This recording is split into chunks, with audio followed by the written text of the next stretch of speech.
संविधान बचाओ, ईवीएम हटाओ, संविधान बचाओ, ईवीएम हटाओ, संविधान बचाओ, ईवीएम हटाओ, संविधान बचाओ, ईवीएम हटाओ, संविधान बचाओ, ईवीएम हटाओ, संविधान बचाओ, ईवीएम हटाओ, संविधान बचाओ।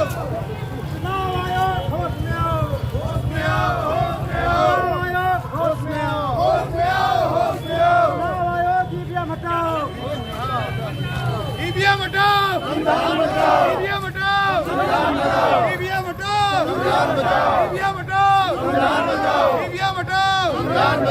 ईवीएम हटाओ, संविधान बचाओ, ईवीएम हटाओ, संविधान बचाओ, ईवीएम हटाओ, संविधान बचाओ, ईवीएम हटाओ, संविधान बचाओ, ईवीएम हटाओ, संविधान बचाओ, ईवीएम हटाओ, संविधान बचाओ, ईवीएम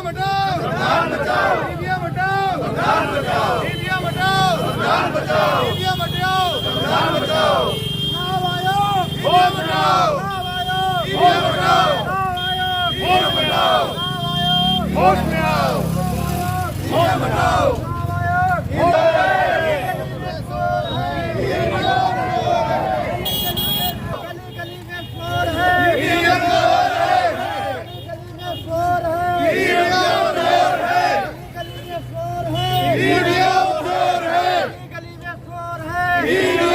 है, गली में शोर है, ईवीएम शोर है, शोर है, ईवीएम शोर है, गली गली में शोर है, ईवीएम शोर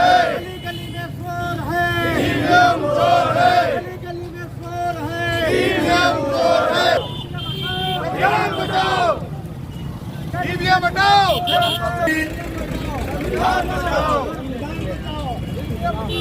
ईवीएम हटाओ, संविधान बचाओ, ईवीएम हटाओ, ईवीएम हटाओ, ईवीएम हटाओ, ईवीएम हटाओ, गली गली में शोर है,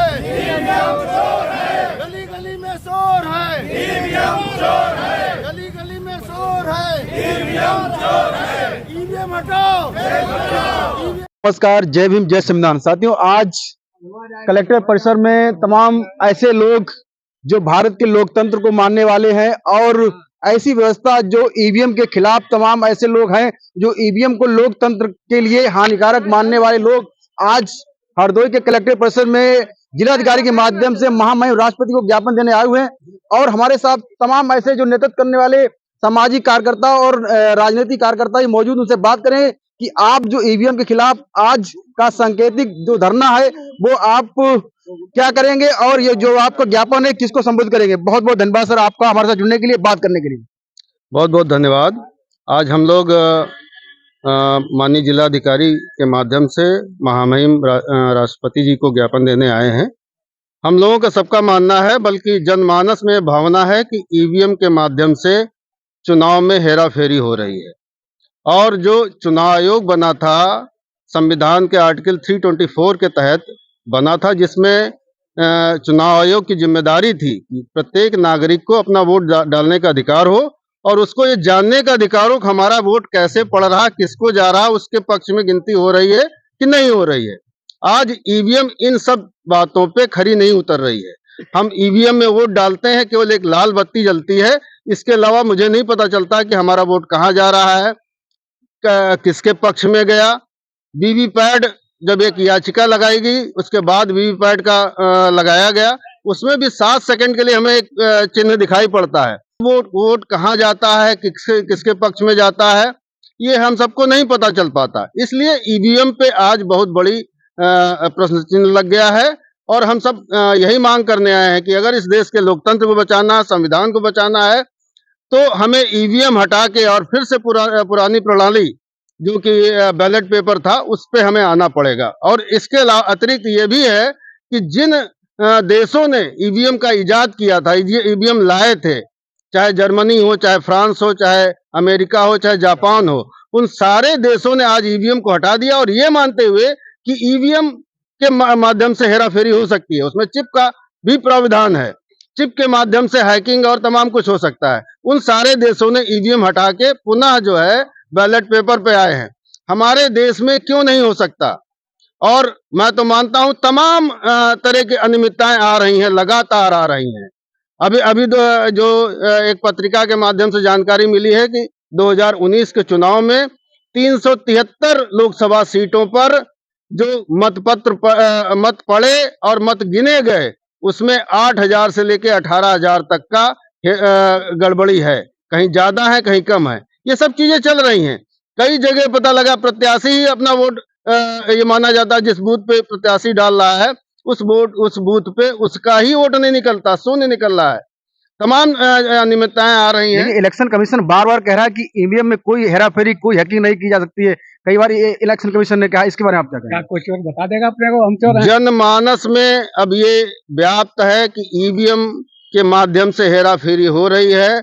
लोगों को बड़े पैमाने पर इस पे संदेह है। ईवीएम चुनाव आयोग की जिम्मेदारी है कि इस संदेह को दूर करने के लिए केवल हटा दे, ईवीएम को हटा दे और बैलेट पेपर से चुनाव कराए। जी, कांग्रेस पार्टी ने बाकायदा हलफनामा दाखिल किया है कि ईवीएम से कोई हेराफेरी नहीं की जा सकती। कांग्रेस पार्टी के बहुत से लोग जो है इस समय कह रहे हैं, बहुत से लोग कह रहे हैं कि हेराफेरी हुई। अभी जो विगत चुनाव हुए हैं 2023 नवंबर दिसंबर, उसमें हेराफेरी हुई है। मैं ये सब नहीं कहता। मैं कहता हूं कि इस देश के जनमानस को अगर संदेह है, किसी प्रक्रिया पे संदेह है तो क्यों चुनाव आयोग और सरकार इस पे अडिग है? क्यों नहीं उनके संदेह को दूर करने के लिए बैलेट पेपर से चुनाव करा रही है? क्या उसमें दिक्कत है? जो बड़े बड़े देश जिन्होंने इस ईवीएम को बनाया था, वो देश जो पुनः उस पे बैलेट पेपर पे आ गए हैं, तो हमारा देश क्यों नहीं आ सकता? और इसके अतिरिक्त तमाम तरह के जो बातें हुई हैं, विधानसभा दिल्ली में भी एक एक सदस्य ने जो है इसका कहा, दिखाया था कि किस तरह उसमें हैकिंग हो जाती है। अभी अभी जो है दिल्ली में जो हमारे तमाम अधिवक्ता साथी जो है प्रदर्शन कर रहे हैं, उन्होंने कहा है कि 50 ईवीएम हमें दे दीजिए, मैं बगैर छुए उसमें हैकिंग करा दूंगा। अगर हैकिंग हो जाती है तो आप मान लीजिएगा, लेकिन चुनाव आयोग उनको 50 ईवीएम देने को तैयार नहीं है। लेकिन आपको ईवीएम के विरोध में संदेह है, कोई पुख्ता प्रमाण है कि ईवीएम हैकिंग की जा सकती है? ऐसा है, बहुत सारी वीडियो क्लिप्स हैं। ईवीएम हैकिंग करके बहुत लोगों ने दिखाया है और गांव का हर व्यक्ति मानता है। आप कहीं भी चले जाइए, 80% 90% लोग मानते हैं कि हम वोट किसी को डालते हैं, वोट कहीं जाता है और जीतता कोई है। तो ये बहुत बड़ी संदेह है और लोकतंत्र संदेह पर नहीं चलता है। लोकतंत्र में जनता से सरकार बनती है, तो जनता को अधिकार है कि उसको पता चले कि उसका वोट प्रॉपर गया कि नहीं गया। अगर संदेह है तो उसको दूर करने में क्या परेशानी है? मैं ये सवाल करता हूँ चुनाव आयोग से भी और सरकार से भी। भारत के कितने % लोग ईवीएम को लोकतंत्र के खतरा मान रहे हैं? मुझे लग रहा है आज 80% से ज्यादा लोग मान रहे हैं कि ईवीएम के माध्यम से वोट की चोरी हो रही है। हम वोट किसी को देते हैं, वोट किसी और को जाता है, जीतता कोई और है। लेकिन इस समस्या का समाधान कैसे? तमाम पार्टियां अगर ईवीएम का इतना ही विरोध कर रही हैं, तो उनको सामूहिक रूप से इलेक्शन का बहिष्कार कर देना चाहिए। क्यों नहीं कर रही है? देखिए, पार्टियां क्या कर रही क्या नहीं कर रही, तमाम विपक्षी नेताओं के बयान आए हैं, लगातार आए हैं। लेकिन जो सामाजिक संगठन है उनकी जिम्मेदारी ज्यादा है। जनता इस बात को मानने पे बिल्कुल तैयार है कि ईवीएम से हैकिंग हो रही है, ईवीएम से चोरी हो रही है। राजनीतिक पार्टियों को भी आना चाहिए। हम सब आह्वान करते हैं कि राजनीतिक पार्टियां इस मुद्दे पर एक साथ आएं और ये मांग करें कि इस देश में अगला चुनाव जो भी हो वो बैलेट के पेपर के साथ हो। तो आज का जो ज्ञापन आप देने आए हैं, वो किसको संबोधित करेंगे? ये महामहिम राष्ट्रपति जी को संबोधित है, जिलाधिकारी जी के माध्यम से। और ये कार्यक्रम जो है देश में हर जनपद स्तर पर हो रहा है और बड़े बड़े महानगरों में बड़े बड़े आंदोलन इस बात पे हो रहे हैं। इसलिए मुझे लगता है कि हम लोग जिस तरह से ये लड़ाई लड़ रहे हैं, बहुत ही जल्द जो है चुनाव आयोग को हम सबकी बातें माननी पड़ेंगी और अगला चुनाव उन्हें ईवीएम को हटाकर और बैलेट पेपर से करना पड़ेगा। अच्छा सर, आज का ज्ञापन अगर सरकार आपकी बात नहीं मानती है, ज्ञापन लेने के बाद अगर कोई सुनवाई नहीं होती, तो आगे क्या क्या रणनीति है?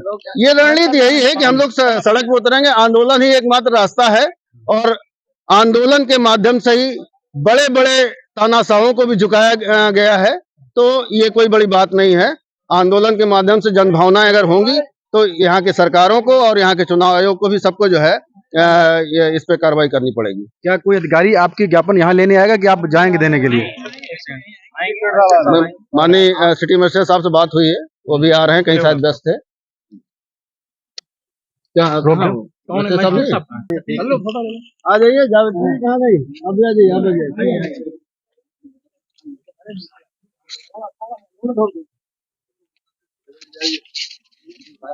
गली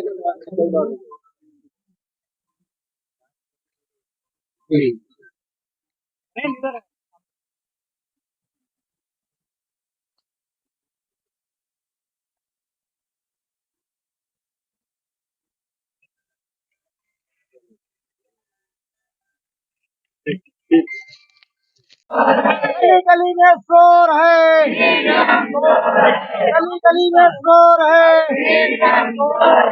सीपीएम हटाओ, सीपीएम हटाओ, सीपीएम हटाओ, सीपीएम हटाओ।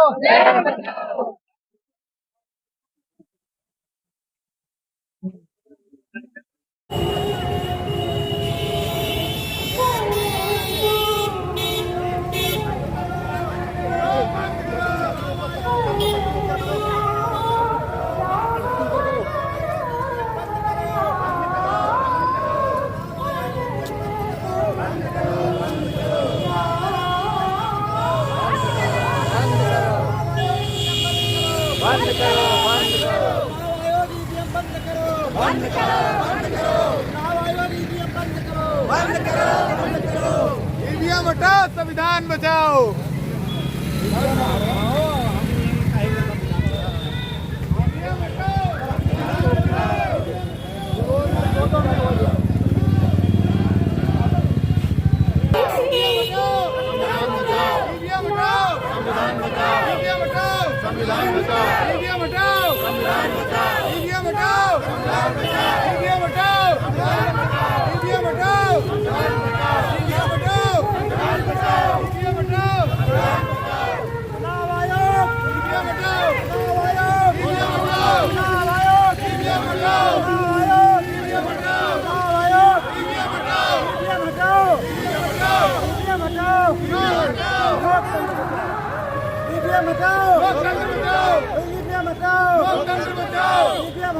लोकतंत्र बचाओ, चुनाव आयोग, ईवीएम हटाओ, ईवीएम हटाओ,